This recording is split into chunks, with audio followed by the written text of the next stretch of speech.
tumenye Bibiliya. Iki ni ikiganiro utegurirwa na Dr. Venano Makegi ukakigezwaho na Transworld Radio. Soma kandi wige Bibiliya, usobanukirwe ijambo ry'Imana.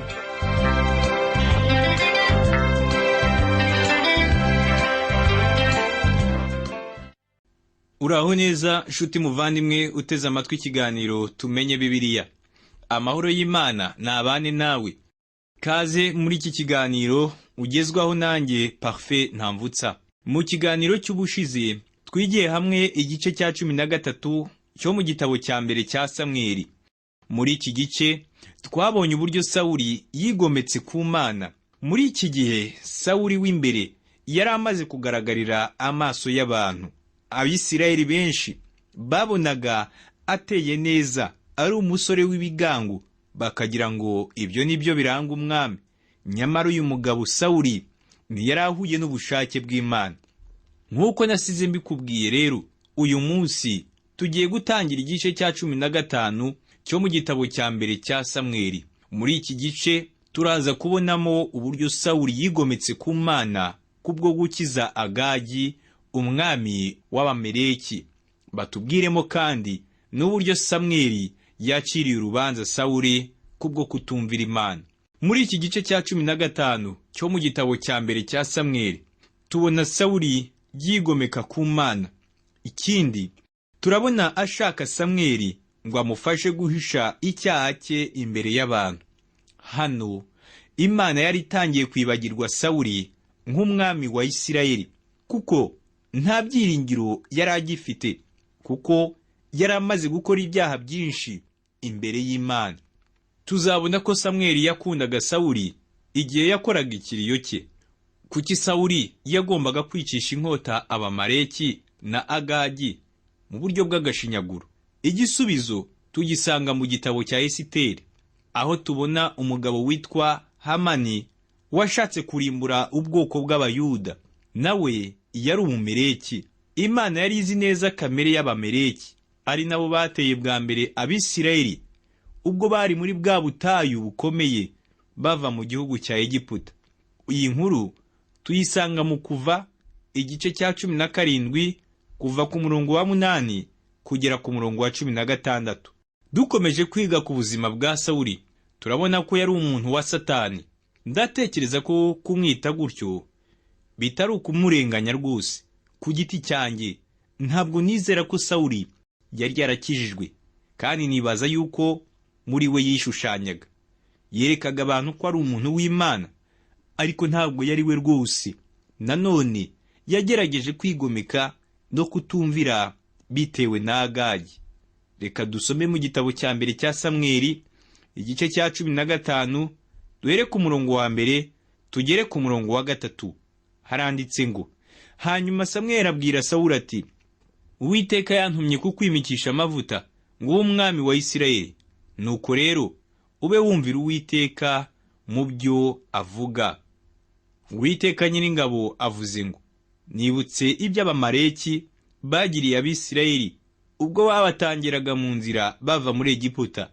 None genda urwanye Abamaleki, ubarimbure rwose n'ibyo bafite byose.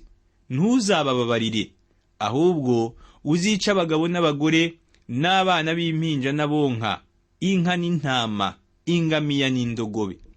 Aya mabwiriza ashobora kugutangaza cyane, kuko utazi inkuru y'Abamaleki. Mose niwe wari uhari ubwo Abamaleki bateraga Abisirayeli mu butayu. Yibukije urubyiruko rwa Isirayeli uko iyo ntambara yagenze, nk'uko tubibona mu gitabo cyo Gutegeka kwa kabiri igice cya 25 guhera ku murongo wa 17 kugera ku murongo wa 19. Haranditse ngo, uhore wibuka ibyo Abamaleki babagiriye mu rugendo ubwo mwavaga muri Egiputa, uko babasanganiriraga mu rugendo bakica ab'inyuma banyu, abatakaye inyuma bose b'abanyantege nke, ubwo mwananirwaga mukaruha, ntibatinye Imana. Nicyo gituma Uwiteka Imana yawe iguhaho gakondo ngo ugihindure. Uzaba ukwiriye gukuraho rwose kwibukwa kw'Abamaleki ngo bibagirane mu bo munsi y'ijuru bose. Ntuzabyibagirwe. Iyo aba bantu ndavuga abamaleki, baza gukomeza kubaho, bari guteza ibibazo bikomeye muri ejo hazaza h'igihugu cya Isirayeli.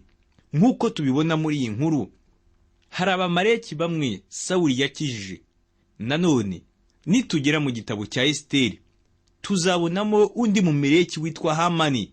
Uyu yagerageje kurimbura ubwoko bw'Abayuda ngo abumareho, kandi yari kubigeraho iyo Imana idatabara.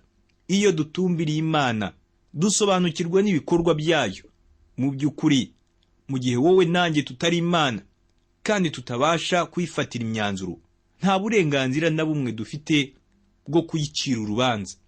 Mu gitabo cya mbere cya Samweli, igice cya 15, guhera ku murongo wa 4 kugera ku murongo wa 6, haranditse ngo, nuko Sawuli ahuruza ingabo azibarira i Telayimu. Hariho ingabo zigenza ibirenge 2,000 n'Abayuda inzovu. Bukeye Sawuli ajya ku mudugudu w'abamaleki, yubikirira mu gikombe cyawo. Sawuli agezayo, abwira abakene ati, nimumanuke muve mu bamaleki, ne kubarimburana nabo, kuko mwagiriye imbabazi Abisirayeli bose ubwo bavaga muri Egiputa. Nuko abakeni bava mu bamaleki. Turabona hano Sawuli ateranya abantu maze agatangira kubabara. Nuko amanuka mu mujyi w'abamaleki, agira inama abitwaga abakeni ngo bitandukanye n'abamaleki, kuko yashakaga kubarimbura. Ngira ngo urabyibuka ko abakeni bakomokaga kuri sebukwe wa Mose, ariwo witwa Yetiro. Tubabona mu gitabo cy'Abacamanza, igice cya mbere ku murongo wa 16 n'igice cya 4 guhera ku murongo wa 11 kugera ku murongo wa 17. Iki gikorwa cyo kuburira ubu bwoko bw'abakeni kigaragaza imbabazi ku buryo nta kindi gihugu cy'abapagani cyari gukora ibintu nk'ibyo muri icyo gihe. Mu gitabo cya mbere cya Samweli, igice cya 15 ku murongo wa 7, baratubwira ngo, maze Sawuli yica abamaleki uhereye i Havila ukagera i Shuri hateganye na Egiputa. Kugeza kuri uyu murongo, Sawuli yari hakora ibijyanye n'ubushake bw'Imana. Reka dusome mu gitabo cya mbere cya Samweli, igice cya 15 ku murongo wa 8 n'uwa 9. Haranditse ngo, afata mpiri umwami wabo Agagi, arimbuza rwose abantu bose inkota. Ariko Sawuli n'abari kumwe nawe barokora Agagi n'inyamibwa z'intama n'inka z'indatwa, n'ibiduhagire n'abagazi b'intama beza, n'ikintu cyose cyiza banga kubirimbura rwose. Ahubwo ikintu cyose kigawa kidafite umumaro baba ari cyo barimbura rwose. Sawuli yaratekereje, aribwira ati, mbega ukuntu byaba biteye isoni kurimbura ibintu byose. Nuko ahitamo gukiza Agagi, umwami w'abamaleki. Sawuli nta burenganzira yari afite bwo gukiza uyu mwami w'abamaleki, nkaswe gukiza abaturage basanzwe bo muri ubu bwoko. Ubu bwoko bw'abamaleki bwari ubwoko bwa Satani. Birumvikana ko umwami wabo we yari umugome urenze abandi bamaleki bose. Yagombaga rero kwicwa nta kabuza. Aho kugira ngo Sawuli akize umwami Agagi, yari gufuma akiza abaturage basanzwe. Ibi byerekana ko impamvu nyamukuru yatumye arwana n'abamaleki bwari kugira ngo yisawurire ubutunzi bwo muri icyo gihugu, kandi ibyo Imana yari yabimubujije. Muri icyo gihe Imana yazaniye urubanza ingabo za Isirayeli zose hamwe na Sawuli ubwe, kubwo gukiza inyamibwa z'abamaleki n'umwami wabo witwa Agagi. Mu gitabo cya mbere cya Samweli, igice cya 15 guhera ku murongo wa 10 kugera ku murongo wa 11, haravuga ngo, bukeye ijambo ry'Uwiteka rigera kuri Samweli, aravuga ati, nicujije icyatumye nimika Sawuli, kuko yateshutse akanga kunyoboka, ntasohoza amategeko yanjye. Samweli abyumvise ararakara, akesha ijoro atambikira Uwiteka. Ntabwo ari abantu bahisemo Sawuli ngo abe umwami gusa, ahubwo na Samweli yari yaramuhisemo. Samweli yakundaga Sawuli, yamwifurizaga gukora ibintu byiza nk'umwami. Ndatekereza ko Samweli yifurizaga ibyiza Sawuli kurusha uko yabyifurizaga Dawidi. Ariko rero Imana yanze Sawuli, kandi Samweli nk'umuntu w'Imana kandi wayumviraga yagombaga gushyira mu bikorwa icyo Imana yavuze. Sawuli ntiyigeze yumvira Imana, none igihano cy'Imana kigiye kumuzaho. Nshuti yanjye, nyemerera dufate akaruhuko ubundi ngaruke nkubwire uko byagenze.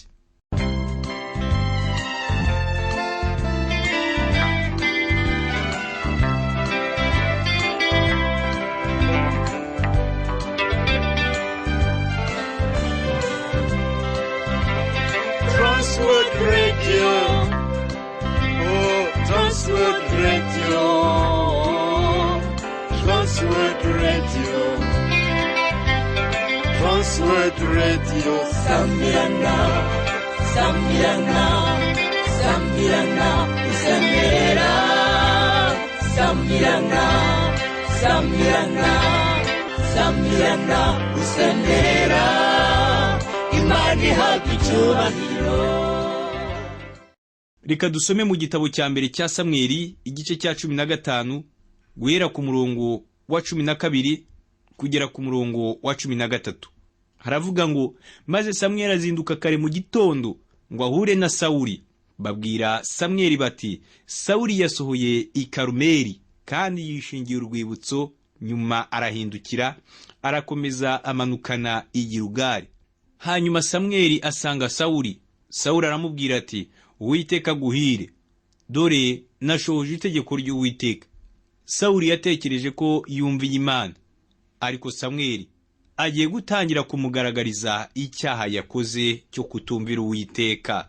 Mu gitabo cya mbere cya Samweli igice cya 15 guhera ku murongo wa 14 kugera ku murongo wa 15 haranditse ngo, Samweli aramubaza ati, ariko uko gutama kw'intama kunza mu matwi no guhogerana kw'inka numva bigenda biti? Sawuli aramusubiza ati, bazivanye mu Bamaleki, kuko abantu barokoye inyamibwa z'intama n'inka z'indatwa ngo nizo gutambira Uwiteka Imana yawe, naho ibindi byose twabirimbuye rwose. Umva uburyo Sawuli yagize indimi ebyiri kugira ngo akomeze guhisha imyifatire mibi ye yo kutumvira Imana. Mu by'ukuri yarokoye amatungo y'Abamaleki abishaka, kuko yifuzaga kugira amatungo menshi yo gutambira Uwiteka igitambo. Birumvikana ko ibi byari ukujijisha ngo ahishe icyaha cye, yerekane ko yumviye Imana. Ibikorwa nk'ibi by'uburyarya uzasanga natwe tubikora muri iki gihe. Ntangazwa n'uburyo bajya bamamaza, ugasanga bahananuye ibiciro by'inzoga zikaze bita rikeri, kandi turabizi neza ko bene izo nzoga arizo za mbere zisoreshwa cyane ugereranije n'umusoro utangwa ku mitobe. Igishimishije rero nuko iyo bahananuye ibiciro by'izo rikeri, usanga n'ibitangazamakuru byishimira kubyamamaza. Abantu benshi usanga bariho bahishira ibikorwa bibi, ariko bakabyubikaho ibyiza. Abantu b'Imana bamwe muri iki gihe uzasanga bajijisha ugira ngo bari gukora ibyiza, ariko inyuma hihishe ikindi kintu kibi cyane. Ntabwo mbyizera cyane, ariko ntekereza ko twese tumeze gutyo. Dukora ibintu tugira ngo twereke abantu ko ari byiza, nyamara rimwe na rimwe tugamije ikindi kintu kitari cyiza. Imana yacu itubabarire. Hari umukozi w'Imana umwe wigeze gutangira umurimo w'Imana atwara imodoka ishaje cyane yo mu bwoko bwa Chevrolet. Kuko yari akiri muto mu murimo, yumvaga anyuzwe n'iyo modoka. Icyo gihe yari atarakora ubukwe, yishimiraga gutwara iyo modoka ari wenyine, ariko ngo itorero rye rikumva ribangamiwe no kubona atwara imodoka ishaje gutyo. Kandi bamwe mu bakristo be batekereje ko ayitwara nko kwishimisha ko ashobora kuzagura indi nshya.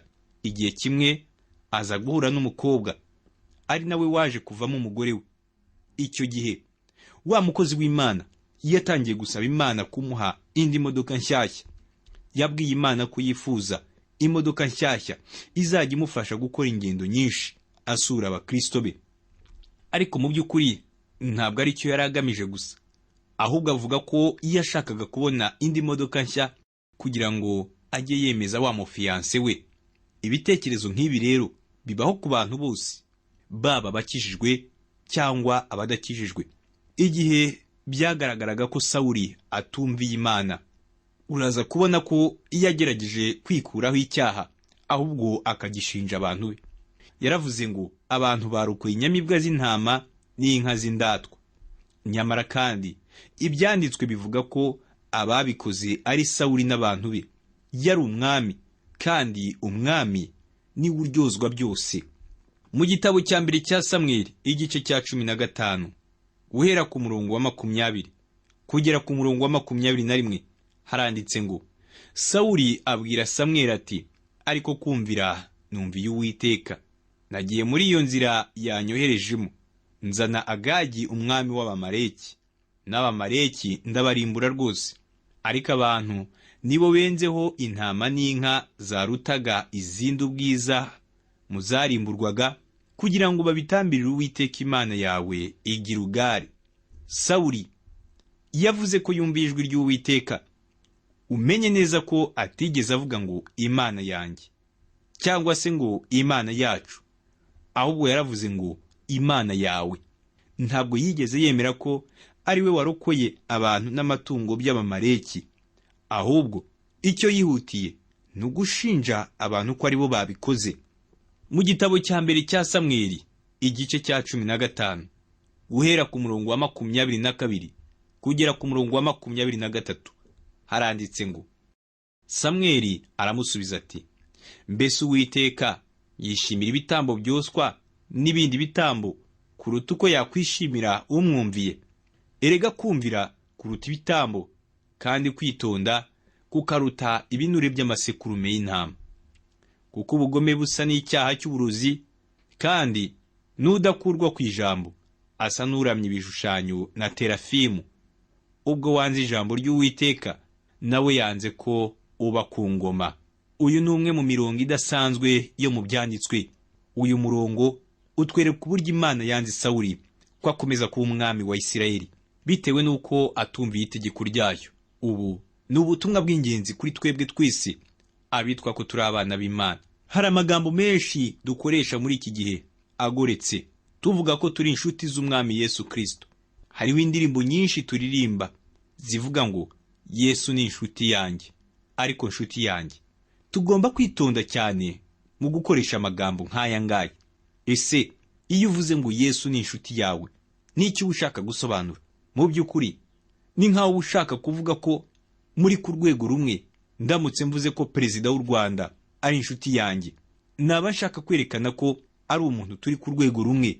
Ariko tekereza noneho, perezida w'u Rwanda ubwe yivugiye ngo Parfait Ntamvutsa ni inshuti yanjye. Ibyo bihita binzamura bikanshyira ku rwego ariho. Nuko rero iyo dutangiye kuvuga ngo Yesu ni inshuti yanjye, tuba turiho tuvuga ibitandukanye n'ukuri kw'ibyanditswe. Umwami yaravuze ngo muri inshuti zanjye nimukora ibyo mbategeka. Aya magambo tuyasoma mu butumwa bwiza bwa Yohana igice cya 15 ku murongo wa 14. Ese koko wumvira umwami? Ese wahangara gute kumwita inshuti yawe kandi utamwumvira? Kutamwumvira ni bibi cyane nko gukora iby'ubupfumu. Kutamwumvira ni ukwigomeka ku Mana. Iyo uhuye n'umuntu utumvira Imana, uhita wanzura uvuga uti ntabwo uwo muntu ari uw'Imana na gato. Ntabwo ndiho mvuga ko ibikorwa ari byo bizatuma ukizwa. Ndi kuvuga ko niba uri umwana w'Imana ukayisanga kugeza aho uyimenya, uzayumvira. Umwami Yesu yarongera aravuga ngo nimunkunda muzitondera amategeko yanjye. Aya magambo nanone tuyasoma mu butumwa bwiza bwa Yohana igice cya 14 ku murongo wa 15. Ntekereza ko ubwiye umwami Yesu uti ntabwo ngukunda, nawe yakubwira ngo ntukitondere amategeko yanjye. Icy'ingenzi ni ugukiranukira umwami Yesu kugira ngo ukomeze ubusabane hamwe nawe. Kuba umwana w'Imana ni ukumenya Yesu Kristo neza nk'uko ari. Ibyo rero nibyo bituma habaho itandukaniro hagati y'idini rya Gikristo n'andi madini tuzi yose yo mu isi. Ushobora kuba umubudiste utazi Buddha. Ushobora kuba umuyoboke w'uwitwa Confucius kandi utamuzi. Ushobora kuba umuyoboke w'undi muntu watangije idini nyamara utamuzi. Ariko inshuti yanjye, ntabwo ushobora kuba umukristo utazi umwami Yesu Kristo. Kandi kumumenya biguhesha ubugingo budashira. Mu gitabo cya mbere cya Samweli igice cya 15 ku murongo wa 24 haranditse ngo, Sawuli abwira Samweli ati, naracumuye ubwo nishe itegeko ry'Uwiteka n'amagambo yawe, kuko natinye abantu nkabumvira.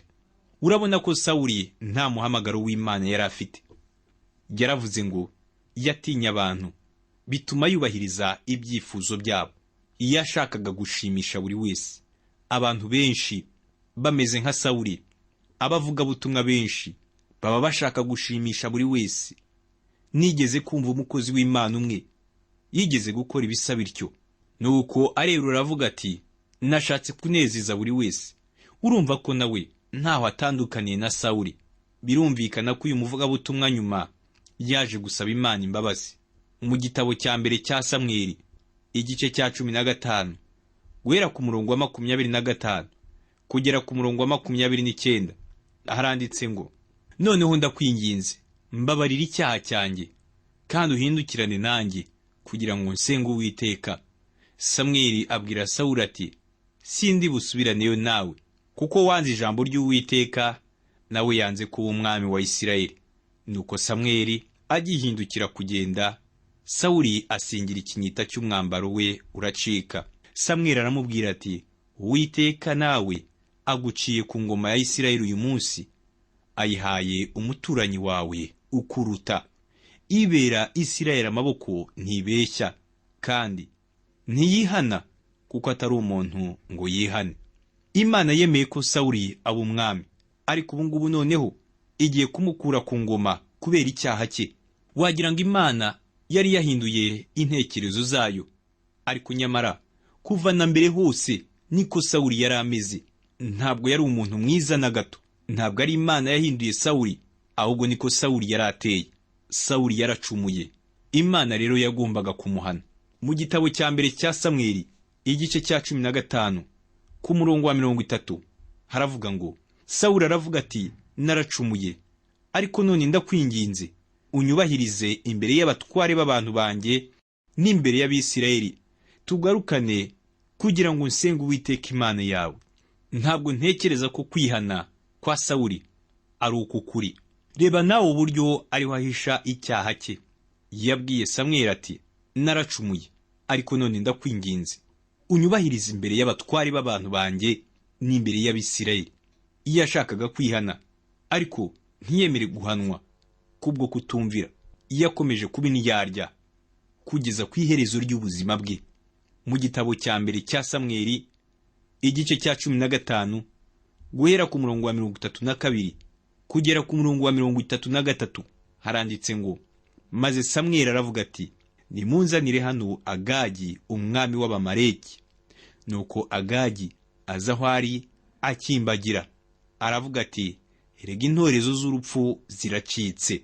Samweli aravuga ati, nk'uko inkota yawe yahinduraga abagore impfusha, niko na nyoko azaba impfusha mu bandi bagore. Nuko Samweli atemagurira Agagi imbere y'Uwiteka i Gilugali. Agagi yaje aho Samweli yarari akimbagira, kuko yari abizi neza ko ari mu kaga. Nuko Samweli yica Agagi. Ibi bishobora kuba igihano gikomeye ku bantu bamwe bo muri iki gihe, ariko nshuti yanjye, Imana yacu ni Imana ihana, kandi izahana uwo ari we wese uzayicumuraho agakora ibitandukanye n'ubushake bwayo. Jyewe biranshimisha ko Imana izahana abantu batayumvira. Ntabwo nkuzi, ariko mbabazwa cyane n'uburyo nta muntu n'umwe ugitinya kwitandukanya n'ikibi. Hariho abari gukora ibyaha ndetse bo mu rwego rwo hejuru, batekereza ko ntawe ubibona, bagakora iby'isoni nke, bakica, bagasambana, ariko baribeshya. Imana iri hafi kubahana.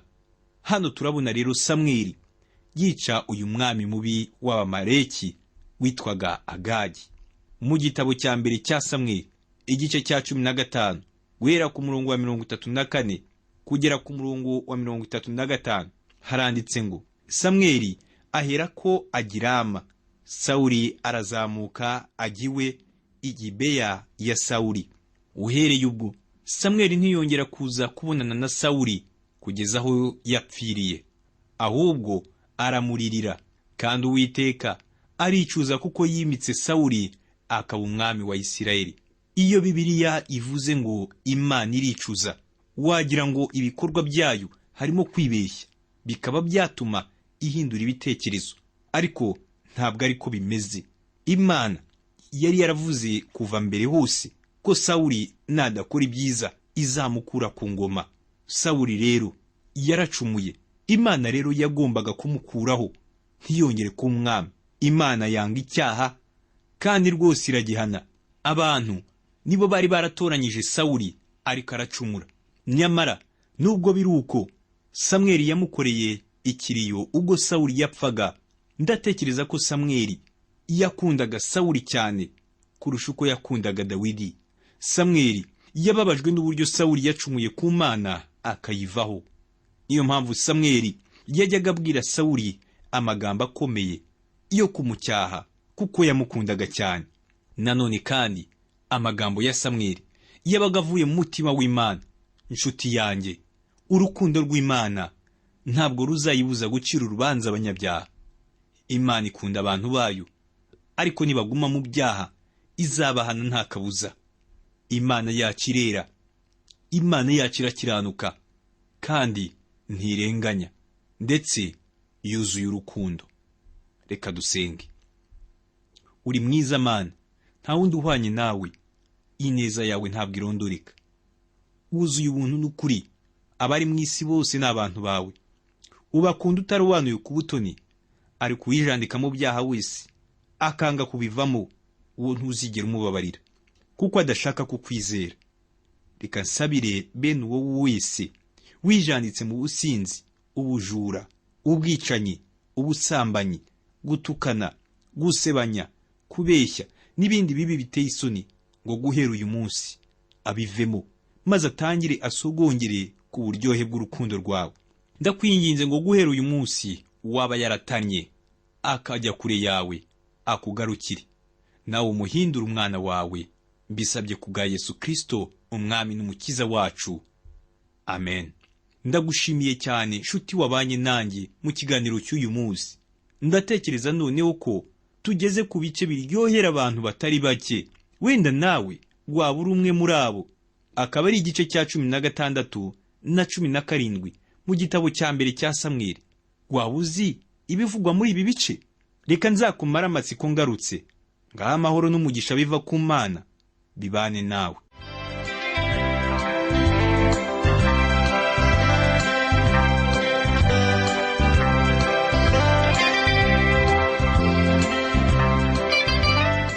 Icyo cyari ikiganiro tumenye Bibiliya.